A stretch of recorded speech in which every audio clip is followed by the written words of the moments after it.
Dalam perkumpulan, tidak mungkin kita saling diam.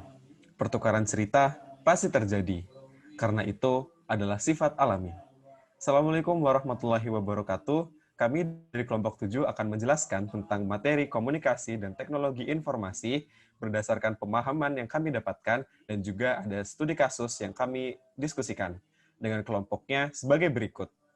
Ada Talia Novianti, Deviana Rosalia, Dimas Seto, Fikri Cahyo, dan Anissa Ulfa. Selamat menyaksikan. Ya, ada definisi komunikasi.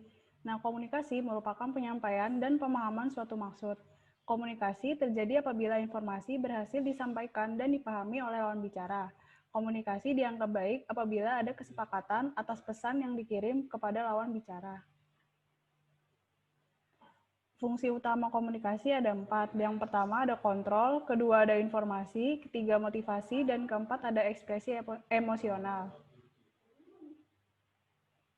Lalu ada jenis-jenis komunikasi, ada 2, yaitu komunikasi interpersonal, yaitu antar pribadi, dan komunikasi kelompok, yaitu organisasi. Nah, interaksi komunikasi interpersonal bisa dilihat sebagai berikut. Lalu ada contoh metode komunikasi interpersonal, ada yang pertama tatap muka, lalu bisa lewat telepon, grup meeting, presentasi formal, dan email.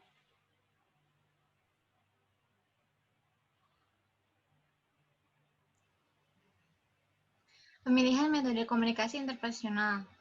Pemilihan metode komunikasi interpersonal ini harus memperhatikan beberapa poin, ya. Yang pertama adalah umpan balik, lalu ada potensi keleluasaan, kerahasiaan, kemudahan encoding, dan kemudahan decoding, terus ada kendala waktu dan tempat, ada biaya, kehangatan interpersonal, dan formalitas. Next. Dan di sini ada terdapat perbandingan dari metode komunikasi. Indikatornya yang pertama adalah potensi umpan balik, kapasitas kerumitan, potensi keleluasaan, dan kerahasiaan. Selanjutnya ada beberapa faktor penghambat komunikasi. Itu ada terdapat 6 faktor penghambat. Pertama adalah penyaringan, kedua emosi, ketiga kelebihan informasi, keempat defensif, kelima bahasa, dan yang terakhir adalah budaya. Untuk mengatasi faktor-faktor tersebut, terdapat cara untuk mengatasinya.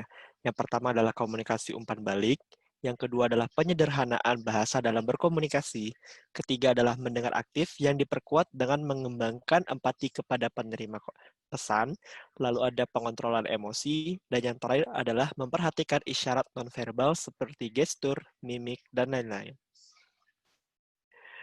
Tips-tips untuk menjadi pendengar yang aktif itu ada 7. Yang pertama, gunakanlah kontak mata. Yang kedua adalah sering bertanya. Yang ketiga adalah menghindari gestur yang tidak enak dilihat. Keempat adalah menggunakan parafrase. Kelima adalah menghindari memotong pembicaraan. Keenam yaitu memberikan empati kepada lawan bicara. Dan yang terakhir, tidak banyak membicarakan hal yang tidak penting. Menurut Dr. Albert Mehrabian yang sebagai ahli komunikasi, faktor sukses komunikasi itu ditentukan dari 7% penggunaan kata-kata, 38% intonasi yang kita gunakan saat berbicara, dan 55% adalah faktor nonverbal. Kemudian, komunikasi juga berpengaruh dalam sebuah organisasi. Dan dalam organisasi, komunikasi dibagi menjadi 2, yaitu komunikasi formal, yang mana merupakan komunikasi sesuai dengan rantai komando resmi sesuai hierarki yang dibutuhkan dalam melakukan pekerjaan. Kemudian ada komunikasi informal, yang mana tidak berpusat pada rantai hierarki, dan ditujukan untuk memenuhi 2 tujuan, yaitu memberi kesempatan pada karyawan untuk bersosialisasi, dan yang kedua adalah meningkatkan kinerja organisasi dengan komunikasi yang efisien. Untuk aliran dalam komunikasi kelompok dibagi menjadi 4. Yang pertama ada downward communication atau dari atas ke bawah, kemudian ada upward communication yaitu dari bawah ke atas, ada lateral communication yaitu komunikasi horizontal atau kepada yang setara, dan kemudian ada diagonal communication yaitu lintas bidang untuk mengefisiensikan waktu. Kemudian dalam komunikasi organisasi dibagi menjadi 3 tipe jaringan. Yang pertama ada jaringan rantai, Jaringan rantai merupakan komando formal yang memperhatikan hierarki, berarti merupakan komunikasi downward atau upward. Kemudian jaringan roda adalah jaringan komunikasi dua arah antara satu orang kepada banyak orang. Kemudian jaringan terakhir adalah semua saluran, yang mana komunikasi ini bebas antar individu. Kemudian, dalam komunikasi organisasi, komunikasi informal memiliki peran yang cukup penting. Seperti untuk contoh-contoh dari komunikasi informal adalah gosip, rumor, dan desas-desus. Jadi, peran dari komunikasi informal ini dalam organisasi adalah untuk menyaring dan mendapatkan umpan balik dari manajer tentang isu-isu tertentu. Dan teknologi informasi ini sangat berpengaruh terhadap komunikasi. Dan untuk pengertiannya sendiri, teknologi komunikasi adalah hal yang berkaitan dengan proses atau penggunaan alat bantu untuk memproses, memanipulasi, dan mengelola informasi atau data antar perangkat. Perubahan ini menjadi faktor ketidakpastian dalam lingkungan organisasi. Namun, ini juga menjadi kemungkinan koordinasi menjadi lebih efisien dan efektif. Jadi manfaat dari teknologi informasi ini adalah meningkatkan skill bagi para karyawan atau manajer, kemudian memudahkan akses informasi bagi semua anggota, dan memudahkan kolaborasi serta berbagi informasi, dan yang terakhir, dengan adanya teknologi informasi, kita bisa berhubungan tanpa terbatas ruang dan waktu. Kemudian perkembangan teknologi informasi yang meliputi sistem jaringan, kemudian teknologi nirkabel. Komunikasi masa lalu. Pada zaman dahulu, alat-alat komunikasi terbuat dari bahan alami, yang seperti kentongan, asap, batu prasasti, ataupun daun lontar. Lalu, alat komunikasi berkembang menjadi media komunikasi modern seperti telepon, televisi, radio, dan internet.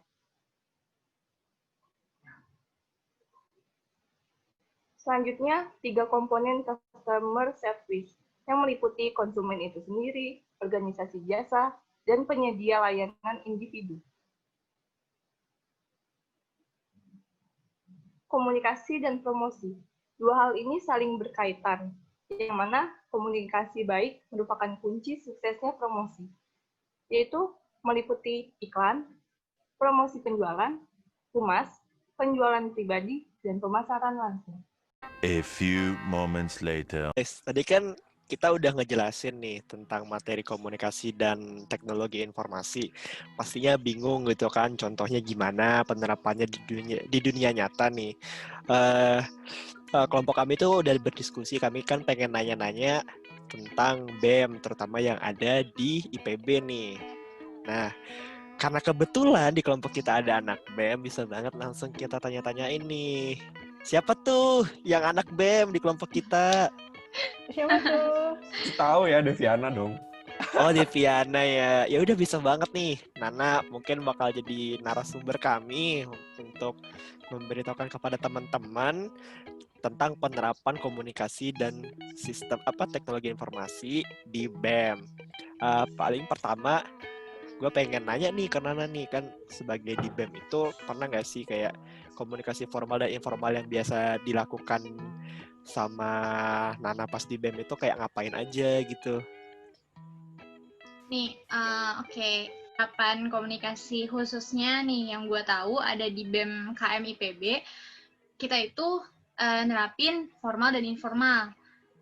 Di formalnya atau contoh komunikasi formalnya itu biasanya dilakuin saat nih misalnya Presma, presiden mahasiswa lagi beraudiensi atau berdiskusi langsung kepada pihak rektorat tentang misalnya ada kegiatan atau misalnya akan melaksanakan suatu kegiatan atau proker, biasanya didiskusikan terlebih dahulu atau dibuat proposal langsung beraudiensi itu kepada pihak rektorat. Itu salah satu contoh untuk formalnya. Dan untuk informalnya biasanya saat kita berbincang-bincang nih sama pengurus BEM sendiri, misalnya kayak kita kan punya sekret kita itu di SC. Nah, biasanya selepas kita kuliah, kita ke SC, sebelum kita mulai rapat, biasanya kita cuma ngobrol-ngobrol bareng-bareng gitu, kayak nanyain, gimana nih kondisi kementerian lu, atau misalnya kebiruan lu, kan khususnya di BEM KMIPB, strukturalnya kita membentuknya adalah kementerian dan kebiruan, kayak gitu sih, kurang lebih, kalau untuk formal dan informalnya. Oh, berarti kayak kemarin audiensi antara kaum buruh ke DPR juga masuknya ke formal berarti ya, Betul Deviana. sekali. Nah, Wah, keren kalau banget. yang kayak gitu, itu juga audiensi khususnya nih, kalau kalian lihat waktu yang gue tahu sih waktu kemarin di Bandung ya, ada audiensi dari pihak provinsi dan buruh kan. Nah, itu tuh audiensinya secara formal, tapi saat penyampaian buruhnya untuk mengungkapkan suaranya kepada pemerintah di Bandung itu secara informal, karena ada perbedaan di situ saat perwakilan bertemu dengan perwakilannya dan saat seluruh buruhnya bertemu dengan perwakilannya gitu. Berarti kalau bisa dibilang antara seperti audiensi antara dari BEM ke rektorat itu termasuk dari aliran komunikasi downward ya, atau dari bawah upward ya, berarti ya, dari bawah ke atas. Iya. Jadi aspirasi dari mahasiswanya ditampung dulu sama BEM, langsung disampaikan kepada pihak rektorat kayak gitu. Dan kalau misalnya yang downward itu seperti kayak instruksi dari pihak rektorat bahwasannya mahasiswa selama COVID ini diminta untuk belajar di rumah dan tidak boleh memasuki kawasan kampus kayak gitu. Dan instruksi itu instruksi itu disampaikan kepada pihak BEM, terus pihak dosen-dosen untuk disampaikan lagi kepada mahasiswa secara luas gitu. Kira-kira kalau dari aliran lateral ada nggak ya di BEM gitu? Soalnya dengar dari tadi tuh kayak hanya komunikasi dari kementerian kepada staff gitu-gitu. Kalau misal yang setara gitu ada nggak sih? Buat komunikasi lateral itu juga ada di organisasi dan khususnya BEM. Biasanya itu terjadi saat kita nih para pimpinan kementerian atau kebiruan melaksanakan namanya rapat pimpinan gitu. Itu komunikasi secara lateral. Aku tanya-tanya nih. Apa nih? Contoh pentingnya komunikasi informasi di BEM itu apa aja sih? Informal ya. Biasanya nih, kan kalau kita lagi oprek atau open recruitment, kita itu selain wawancara dan seleksi, biasanya para panitia penyeleksi itu bakal ngeliat dulu nih dari CV atau dari pengalaman dia, ibarat track recordnya misalnya dia abis ngapain pernah jadi apa aja, dan biasa itu pemeriksaan itu lewat desas-desus orang-orang, kayak nanya misalnya gue ke Fikri, lu pernah kerja bareng sama Seto nggak sih? Seto orangnya kayak gimana sih, kayak gitu. Itu biasanya suka kejadian kok. Berarti dari gosip-gosip ini ya, antar mahasiswa ya? Betul banget. Julid-julid. Gosip, iya. Julid-julid positif. Nah, dari tadi kan ngomongin komunikasi tuh. Nah, kalau penerapan teknologi informasi di BEM tuh gimana ya? Kalau teknologi informasi itu banyak sih penerapannya, dan khususnya nih kita lagi masa kayak gini nih, work from home, dan kita harus mau gak mau kan dalam kondisi kayak gini, walaupun di organisasi gak mungkin kita harus berhenti doang kan, pasti tetap harus adaptasi dan berlanjut. Nah, makanya khususnya untuk kondisi kayak gini, teknologi informasi itu malah sebagai wadah kerjaan kita tuh di situ gitu. Kayak gitu. Jadi wadah untuk kita berorganisasinya malah di teknologinya sendiri. Dan contoh lainnya itu kayak misalnya saat kita promosi untuk pelaksanaan proker, salah satu kementerian misalnya ngelaksain Genus nih, kalau di khususnya KMIPB pasti tahu Genus, Gebiar Nusantara. Nah, itu tuh pasti pelaksanaannya secara online kan, dan disebarluaskannya informasi-informasinya itu lewat teknologi ini, sosial media, web, segala macam, dan YouTube. Sekarang juga YouTube udah masuk kayak gitu, dan menurut gue penting banget sih teknologi di organisasi. Jadi pemanfaatan media sosial sangat sangat berguna di masa pandemi seperti ini ya, Nak. Betul banget.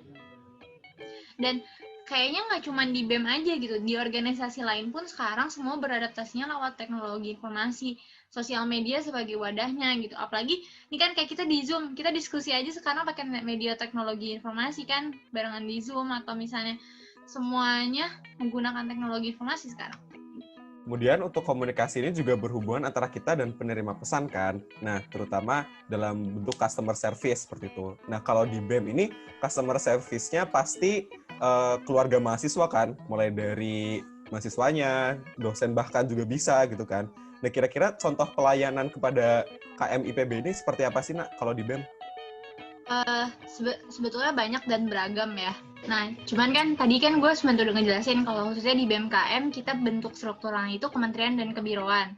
Di sini ada salah satu kementeriannya yaitu Kementerian Kesejahteraan Mahasiswa dan Kementerian Kebijakan Kampus. Dua kementerian ini itu lebih mencakup ke arah pelayanan mahasiswa, khususnya di mahasiswa IPB. Nah, di dua kementerian ini mereka punya program-program kerja gitu kan. Nah, salah satunya itu yang untuk di kebijakan kampus mereka lebih ke arah tentang pendataan UKT atau nih yang kemarin-kemarin tuh pendataan tentang kuota. Itu tuh salah satu pelayanan yang bisa dilakukan oleh organisasi BEM khususnya untuk mahasiswa secara luas. Dan untuk sosmasnya sendiri itu salah satunya pelayanannya bentuknya kalau tahun ke tahun biasanya kita ngadain namanya mudik gratis untuk mahasiswa yang berada di luar kota jauh banget dari IPB dan khususnya di Pulau Jawa dan Sumatera kayak gitu. Jadi kita melaksanakan mudik gratis sebagai salah satu bentuk pelayanannya, tapi karena masalah COVID dan pandemi seperti ini akhirnya pelayanan tersebut belum bisa dilaksanakan. Tapi para pengurus BEM itu melakukan pelayanan lagi melalui itu tadi yang gue bilang, pendataan kuota dan penjaringan aspirasi dari mahasiswa. Gimana sih COVID ini atau misalnya gimana sih kuliah selama masa pandemi itu. Gitu sih. Terus kalau penyampaian informasi itu biasanya lewat mana tuh tadi? Kayak promosi-promosi tentang mungkin mudik ya waktu dulu sebelum pandemi ada gitu. Selain mungkin ada IG gitu ya atau gimana modelnya? Nah, kalau misalnya untuk penyampaian informasi khususnya di BMKM IPB itu punya official account di Instagram dan di Line.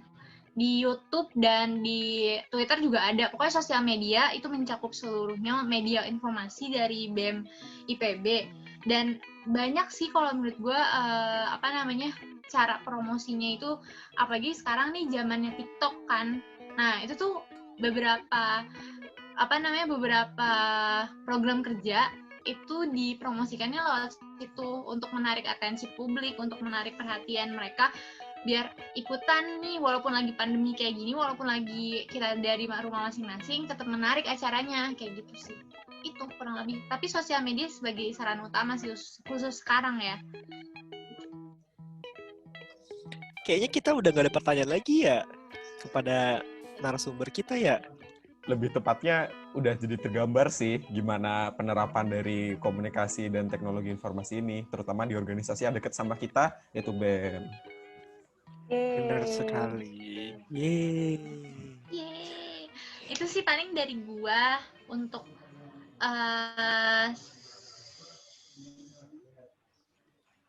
itu mungkin dari gua sebagai pengantar atau gambaran buat kalian semua tentang komunikasi dan teknologi informasi khususnya dalam organisasi interkampus atau di dalam kampus, salah satunya BMKM IPB. Semoga semuanya paham dan tergambarkan kayak gimana. Gitu sih. Amin. Jadi memudahkan juga kita untuk belajar dan menambah referensi kita juga ya untuk pemahamannya.